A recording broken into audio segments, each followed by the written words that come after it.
बच्चों good morning. आज हम पढ़ाएंगे अध्याय 8 त्रिकोणमिति का परिचय। आज बच्चों हम पढ़ेंगे त्रिकोणमिति, ट्रिग्नोमेट्री। अंग्रेजी में इसे ट्रिग्नोमेट्री कहा जाता है। तो एक नए चैप्टर आज से शुरू कर रहे हैं। ट्रिग्नोमेट्री क्या है?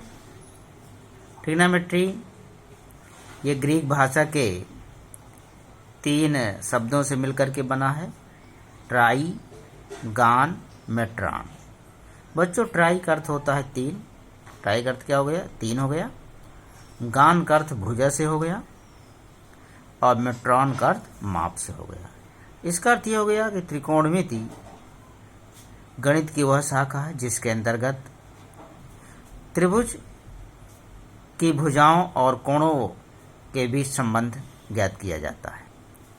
तो इस प्रकार से त्रिकोणमिति का हमारे दैनिक जीवन में, भौतिकी व प्रौद्योगिकी में बहुत बड़ा इसका योगदान है। तो बच्चों हम सीखेंगे, सबसे पहले हम सीखेंगे त्रिकोणमिति अनुपात। इस पर देखिए हम चर्चा करेंगे कि त्रिकोणमिति अनुपात क्या है। तो जैसा कि अभी हमने आपको बताया कि त्रिकोणमिति क्या है, कि त्रिभुज की भुजाओं और उसके कोणों के बीच संबंध ज्ञात किया जाता है। ठीक है। तो इसकी सहायता से देखिए हम किसी टावर की ऊंचाई ज्ञात करना, आगे हम अगले चैप्टर में पढ़ेंगे ऊंचाई दूरी। तो इसकी सहायता से हम देखिए एक समकोण त्रिभुज की कल्पना करते हैं और इसकी सहायता से हम किसी टावर की ऊंचाई ज्ञात करना है या किसी नदी की चौड़ाई ज्ञात करना है, इनकी गणना हम इसकी सहायता से करते हैं। तो आज हम पढ़ेंगे त्रिकोणमिति अनुपात। सबसे पहले हम चर्चा करेंगे त्रिकोणमिति अनुपात की। तो त्रिकोणमिति अनुपात क्या होता है? तो देखिए एक हम समकोण त्रिभुज लेते हैं। तो मान लीजिए कि त्रिभुज ABC एक समकोण त्रिभुज है जिसमें से कोण V क्या है? ये समकोण है और इसके शेष 2 कोण यानी कोण A और कोण C ये क्या है? दोनों न्यून कोण है। तो जो त्रिकोणमिति अनुपात है वो किसी कोण के सापेक्ष ज्ञात किए जाते हैं। तो देखिए त्रिकोणमिति अनुपात क्या होते हैं? किसी समकोण त्रिभुज में किन्हीं 2 भुजाओं के अनुपात को त्रिकोणमिति अनुपात कहते हैं। त्रिकोणमिति अनुपात की परिभाषा क्या होगी बच्चों? किसी समकोण त्रिभुज में किन्हीं 2 भुजाओं के अनुपात को त्रिकोणमिति अनुपात कहते हैं। ठीक। अब देखिए जैसा कि आपको मालूम है, पढ़ चुके हैं कि समकोण त्रिभुज में 3 भुजाएं होती हैं। ये देखिए ABC एक समकोण त्रिभुज दिया हुआ है जिसमें क्या है? ये देखिए कोण A न्यून कोण है और A से जो लगी हुई भुजा है जिसे संलग्न भुजा कहा जाता है, ये भुजा क्या कहलाती है? आधार कहलाती है। ये आधार हो गई। और इसके बाद देखिए ये 90 अंश का कोण जो बना रही है यानी VC, दूसरी भुजा जो VC है ये क्या कहलाएगी? इसे लंब कहते हैं। और ये जो तीसरी भुजा है AC ये क्या कहलाएगी? कर्ण कहलाएगी। यानी ठीक 90 अंश के सामने की भुजा क्या कहलाती है? कर्ण कहलाती है। तो इस तरह से देखिए समकोण त्रिभुज में 3 भुजाएं हुई बच्चों, आधार, लंब और कर्ण। तो किन्हीं 2 भुजाओं को हम अनुपात के रूप में लिख देते हैं, वटे के रूप में लिख देते हैं, तो वो हमारा कहलाता है त्रिकोणमिति अनुपात। ठीक। जैसा कि देखिए त्रिकोणमिति अनुपात मुख्य रूप से 3 होते हैं और 3 उनके क्या होते हैं? उल्टे होते हैं, व्युत्क्रम होते हैं। ठीक। जैसे लंब बटे कर्ण, लंब और जो कर्ण का अनुपात है, लंब बटे कर्ण, ये हमारा क्या कहलाता है? इसको कहते हैं साइन। क्या कहते हैं इसको? साइन से प्रदर्शित करते हैं। तो लंब बटे कर्ण यानी ये क्या कहलाएगा? साइन कहलाएगा। और यहाँ पर देखिए एंगल लिख देते हैं, कोण, चूंकि कोण A के सापेक्ष हम त्रिकोणमिति अनुपात ज्ञात कर रहे हैं। तो साइन A बराबर क्या हो गया? लंब बटे कर्ण। लंब हमारी क्या है? BC और कर्ण क्या है? AC। तो BC बटे AC हो जाएगा। इसी प्रकार से देखिए ये आपका काश है। काश ये क्या होता है? यानी आधार और बटे कर्ण। आधार और कर्ण का जो अनुपात होता है वो क्या कहलाता है? काश कहलाता है, यानी AB बटे AC। इसी प्रकार से देखिए लंब और आधार का जो अनुपात हो गया वो क्या कहलाता है? टैन कहलाता है। ठीक है। और BC बटे AB इसको हम लिख सकते हैं। तो इस प्रकार से देखिए मुख्य रूप से साइन, कास और टेन 3 त्रिकोणमिति अनुपात हो गए और 3 इनके देखिए क्या होते हैं? उल्टे होते हैं। ठीक है। तो देखिए tan का उल्टा क्या होता है, काट होता है, तो काट ए बराबर क्या हो जाएगा, आधार बटे लंब हो जाएगा। इसी प्रकार से देखिए काश का उल्टा क्या हो गया, सेक हो गया, तो सेक के बराबर क्या हो जाएगा, कर्ण बटे आधार हो गया। और काश के क्या होता है, ये साइन का उल्टा होता है, यानी कर्ण बटे लंब हो गया। तो इस प्रकार से देखिए ये कुल कितने त्रिकोणमितीय अनुपात हो गए, 6 त्रिकोणमितीय अनुपात हो गए, ठीक है। ट्रिग्नोमेट्रिक रेशियो कितने हो गए, 6 हो गए। 3 आपके साइन कास टैन मुख्य रूप से 3 हो गए, 3 इनके उल्टे होते हैं, ठीक है। टैन का उल्टा काट हो गया, काट का उल्टा सेक, और साइन का उल्टा कासेक हो गया। तो इस प्रकार से देखिए ये 6 त्रिकोणमितीय अनुपात हो गए। देखिए ये त्रिकोणमितीय अनुपात को याद करने की एक ट्रिक है, और उस ट्रिक को देखिए हम आपको बता दे रहे हैं। आप यहाँ लिख देंगे कागज, मान लीजिए फार्मूला आपको कहीं भूल जाए, एग्जाम में परीक्षा के समय भूल जाए, तो आप एक ट्रिक का इस्तेमाल कर लेते हैं। तो आप यहाँ लिख देंगे यल ए एल बटे के ए के, ठीक है। एल का मतलब होता है लंब, ए का मतलब हो गया आधार, ठीक है, और के का मतलब क्या हो गया, कर्ण हो गया। तो इस तरह से देखिए एल ए एल बटे के ए, ठीक है। तो इस तरह से देखिए यल, इसके ऊपर हम साइन लिख देते हैं, ए के ऊपर आधार लिख देते हैं, यल के ऊपर टैन लिख देते हैं। जब इसको हम पढ़ेंगे, जैसे साइन है तो इसके होगा यल बटे के, यानी लंब बटे कर्ण, ये आपका साइन का हो गया। इसी प्रकार जैसे ए बटे के, यानी ए मीन्स आधार, आधार बटे कर्ण, ये क्या हो गया, कास का हो गया। और इसी प्रकार से देखिए ये टैन, लंब बटे आधार, ये आपका टैन का हो गया, ठीक। अब नीचे से पढ़ेंगे, जैसे इसके उल्टे, चूंकि ये इनका उल्टा है, जैसे ए बटे यल, ए मीन्स आधार बटे लंब, तो यहाँ पर क्या हो गया, काट हो गया। कर्ण बटे आधार क्या हो गया, सेक हो गया, और कर्ण बटे लंब क्या हो गया, कास। तो ये देखिए ट्रिक है, इस ट्रिक की सहायता से हम इन जो हमारे 6 त्रिकोणमितीय अनुपात है इनको हम आसानी से याद कर सकते हैं। ये ट्रिक को आप याद रखेंगे, बहुत ही महत्वपूर्ण ट्रिक है, और निश्चित ही आपके एग्जाम में मदद इससे मिलेगी। अब देखिए हम क्या कहते हैं, अब देखिए मुख्य रूप से देखिए ये आपके 6 हो गए। अब जैसे यहाँ पर देख रहे हैं कि जो टैन है, टैन ए को हम इस तरह भी लिख सकते हैं। टैन ए क्या हो गया, टैन ए देखिए होता है साइन बटे कास के रूप में भी इसको लिखा जा सकता है। तो टैन ए बराबर क्या हो जाएगा, साइन बटे कास, ठीक है।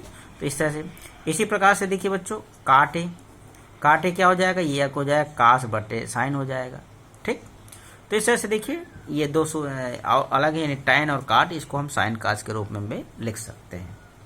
अब देखिए यहाँ पर वही देखिए व्युत्क्रम फार्मूला हमने यहाँ पर लिखा है, साइन ए, साइन और कासक एक दूसरे के उल्टे हो गए, कास और सेक एक दूसरे के उल्टे हो गए, टैन और काट एक दूसरे के उल्टे हो गए।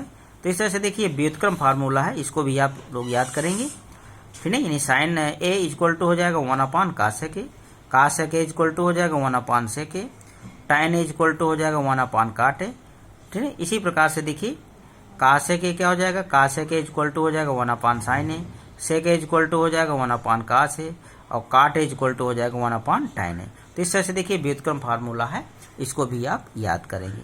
अब देखिए मान लीजिए कि हमें कोण सी के त्रिकोणमितीय अनुपात ज्ञात करना है। देखो ए बी से एक समकोण त्रिभुज दिया हुआ है, और इसमें से देखिए यदि हमको सी के त्रिकोणमितीय अनुपात ज्ञात करना है तो देखिए इसमें भुजाएं चेंज हो जाएंगी।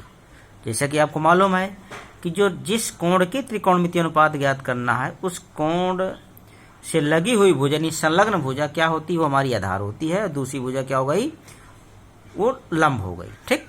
तो इस तरह से देखिए जब हम सी के त्रिकोणमितीय अनुपात ज्ञात करेंगे तो ये भुजा, ये सी से लगी हुई भुजा हमारी क्या हो गई, बीसी हो गई, ये बीसी हो गई, तो बीसी हमारी क्या हो गई, आधार हो गई। अब ये आधार, इसको हम आधार मानेंगे, और ये जो ये भुजा है समकोण बनाने वाली दूसरी, ये क्या हो जाएगी, ये हमारी लंब हो जाएगी, कर्ण हमारा वही रहे, कर्ण में कोई परिवर्तन नहीं होगा। तो इस तरह से देखिए जब हम कोण सी के त्रिकोणमितीय अनुपात ज्ञात करेंगे तो आधार और लंब ये क्या हो जाते हैं, बदल जाते हैं, ठीक है। बात ये, इसको आपको याद रखना पड़ेगा, जब आगे आप एक्सरसाइज के प्रश्न हल करेंगे तो इसको आप याद रखेंगे। अब देखिए बच्चों हम त्रिकोणमितीय अनुपात कैसे ज्ञात करते हैं। मान लीजिए कि एक त्रिकोणमितीय अनुपात आपको दिया हुआ, शेष आपको निकालना, तो कैसे ज्ञात करेंगे। देखिए एक एग्जाम्पल हम लेके चल रहे हैं, इसमें दिया हुआ है टैन ए का मान दिया है 4/3, ये दिया हुआ टैन ए का मान 4/3 दिया हुआ है। शेष हमको 5 त्रिकोणमितीय अनुपात ज्ञात करना है, ठीक है। तो देखिए टैन ए ये 4/3 दिया हुआ है। ठीक, अब एक हम समकोण त्रिभुज की कल्पना कर लेते हैं। एक समकोण त्रिभुज हमने बना लिया। ये ABC क्या है, एक समकोण त्रिभुज है जिसमें कोण भी क्या है, समकोण है, और A क्या है, ये न्यून कोण। ठीक, अब देखिए जैसा कि हमको मालूम है कि जो tan हमारा क्या होता है, किन दो भुजाओं का अनुपात होता है, tan क्या होता है, ये लंब बटे आधार होता है। क्या होता है बच्चों, लंब बटे आधार होता है, यानी कि लंब बटे आधार, यानी कि लंब हमारी यहाँ पर क्या है, BC है। BC क्या है, ये लंब है, और आधार क्या है, 3 है। ठीक है, तो आधार हमारा क्या है यहाँ पर देखिए AB आधार है और BC लंब है। तो BC का मान क्या हो गया, 4 हो गया, और AB का मान क्या हो गया, 3 हो गया। तो इस तरह से हम इससे निकाल लिया कि जो लंब है वो 4 हो गया और आधार क्या हो गया, 3 हो गया। ठीक, अब दो भुजाएं मालूम हो गई समकोण त्रिभुज में। तीसरी भुजा देखिए हमको नहीं मालूम है, तो तीसरी भुजा को हम आसानी से ज्ञात कर लेंगे।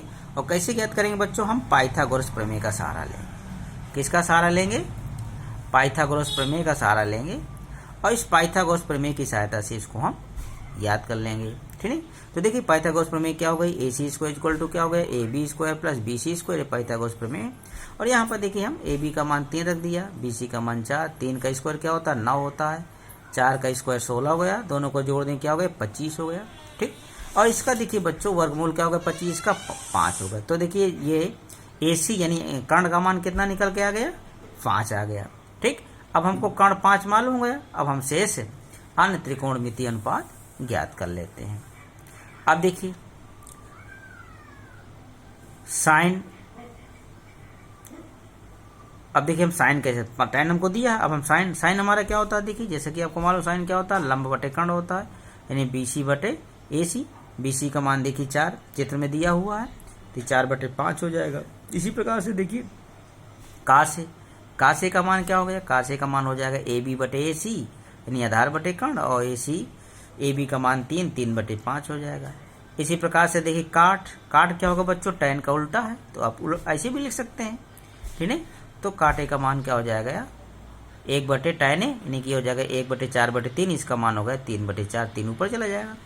फिर इसके बाद देखिए सेक क्या होगा, कास का उल्टा होता है, यानी कास का उल्टा कर देंगे तो आपका 5/3 आ जाएगा।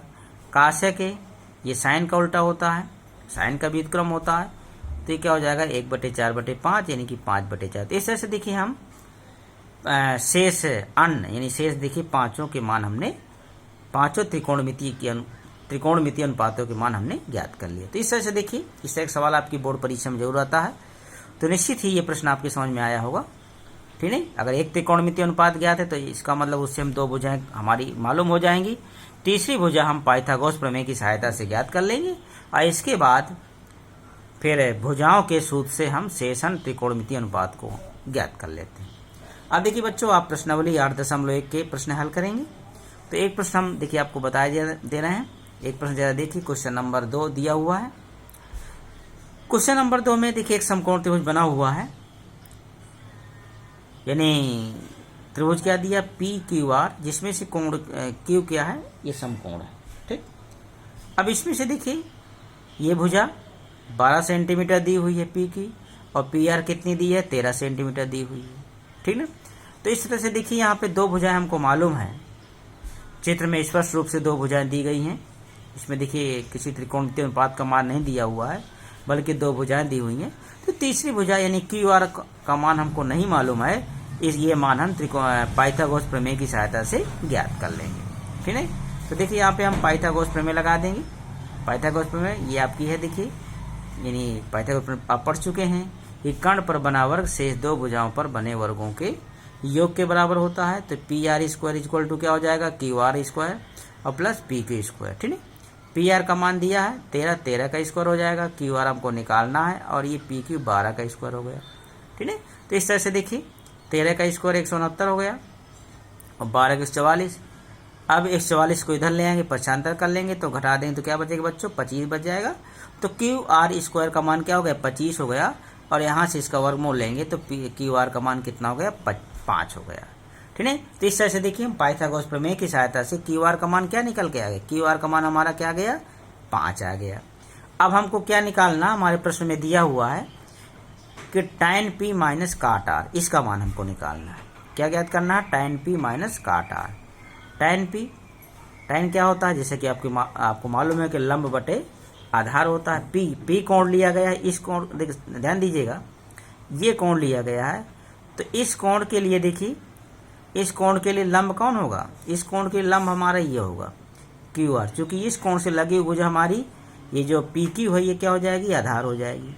तो इस प्रकार से tan P का मान क्या होगा, लंब बटे आधार यानी QR बटे PQ, और माइनस काट R, इस कोण के लिए देखिए काट लिया गया है, तो जो काट का मान क्या होता है, tan का उल्टा, यानी कि क्या हो जाएगा, आधार बटे लंब हो जाएगा। क्या हो जाएगा, आधार बटे लंब। तो इस कोण के लिए आधार क्या है, QR होगा, और लंब PQ होगा, तो QR बटे क्या हो जाएगा, PQ हो जाएगा। तो इस तरह से इसको हम QR बटे PQ माइनस QR बटे PQ, ठीक है। अब देखिए इसकी हम वैल्यू रख देते हैं, तो QR का मान क्या है बच्चों, 5 बटे 12 हो गया, ये 5 बटे 12 हो गया, इसका भी मान 5 बटे 12। इस प्रकार से देखिए 5 बटे 12 में 5 बटे 12 घटा देंगे तो क्या आ जाएगा, 0 आ जाएगा। तो इस तरह से देखिए tan P माइनस काट R का मान क्या निकल के आ गया बच्चों, 0 हो गया। तो इस तरह से देखिए हम आसानी से इसको हमने हल कर लिया। तो इस तरह से देखिए हम क्या करते हैं। अब बच्चों आप प्रश्नावली 8.1 के और भी सवाल लगाएंगे, उनको हल करिएगा, और हम जो है शेष सवाल अगले वीडियो में आपको बताएंगे। इस हमारे जो चैनल है, इस चैनल को आप सब्सक्राइब करें, शेयर करें, और निश्चित ही ये आपके लिए जो है इसका आपको लाभ मिलेगा।